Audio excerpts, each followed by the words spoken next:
ধারাবাহিকের শুরুতে দেখা যায় বেলুনডাঙ্গা বিডিও অফিস জুড়ে উত্তেজনা, পুলিশ, নার্স, ডাক্তার সবাই ব্যস্ত।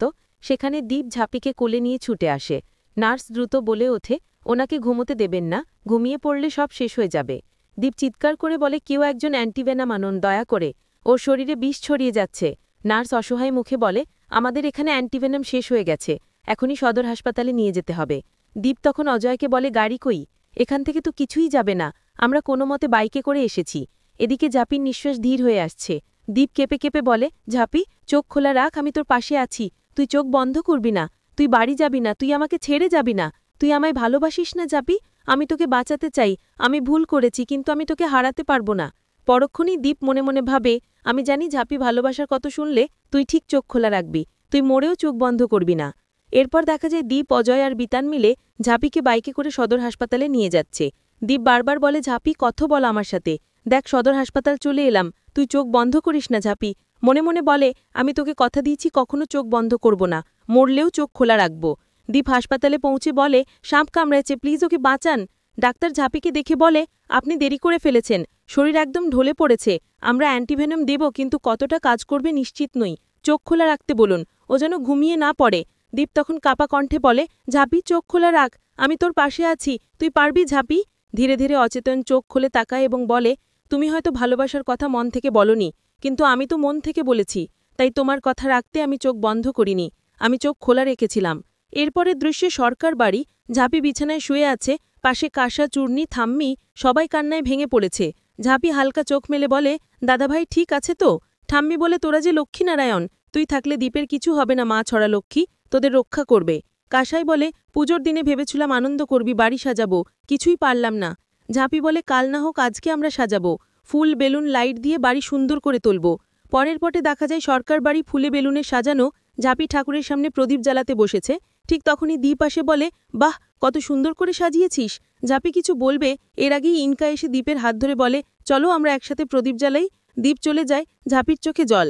কাসাই দেখে বলে, তুই দাদাভাইকে নিজের প্রাণ দিয়ে বাঁচালি, আর এখন ওকে ওই রাক্ষসীর হাতে দিয়ে দিলে, নিজের স্বামীকে নিজের কাছে রাখতে পারিস না, তুই কবে বুঝবি?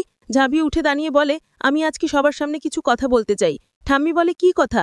ঝাঁপি বলে, অভিযোগের কথা। তোমরা কি জানো, ইনকা দীপকে জোর করে নিয়ে গিয়ে বিয়ে করতে গেছিল, আর সেই ইন্ধন দিয়েছিল জেঠিমা। আমি আর এই অন্ধকারের মধ্যে থাকতে চাই না। ইনকা তখন চিৎকার করে বলে, আমি দীপকে ভালোবাসি, সেই ভালোবাসার অধিকার আমার আছে, আমি চাইলে আজও ওকে বিয়ে করতে পারি, আমাদের সম্পর্কটা শুধু তোমার জন্য ভেঙে গেছে। ইনকার এমন কথা শুনে দামোদর দীপকে বলে, তুই কি ভাবিস, ইনকার কাজটা ঠিক না ভুল? দীপ রাগে বলে, এটা ঠিক, আমি কখনো ঝাঁপিকে স্ত্রী হিসেবে মেনে নিইনি, আমি ইনকাকে ভালোবাসি, ওর সঙ্গেই জীবন কাটাতে চেয়েছিলাম, কিন্তু তোমরা মা ছড়ালক্ষ্মী, গ্রামের লোক সবাই আমার উপর বিয়েটা চাপিয়ে দিলে। কেউ কি জিজ্ঞেস করেছিল আমি কি চাই?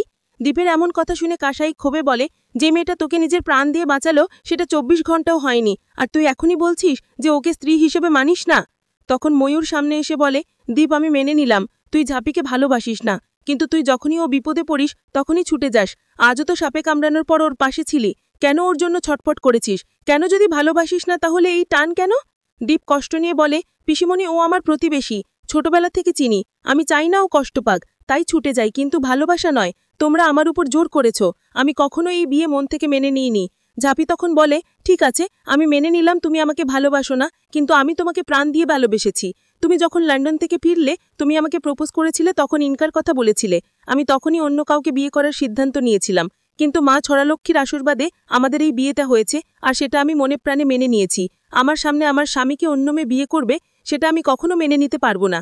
তুমি হয়তো আমাকে ভালোবাসতে পারবে না, সেটা বুঝে গেছি, কিন্তু দুনৌকায় পা দিয়ে চলা যায় না, তোমাকে একদিকে সিদ্ধান্ত নিতে হবে, হয় ইনকা নয়তো আমি, তোমার বিবাহিতা স্ত্রী ঝাঁপি। শেষ দৃশ্যে দেখা যায় দীপ ইনকার সামনে দাঁড়িয়ে বলে, আমি ঝাঁপিকে আমার স্ত্রী হিসেবে মেনে নিচ্ছি, তুমি আমাকে ক্ষমা করে দিও, আর আমার জন্য বসে থেকো না।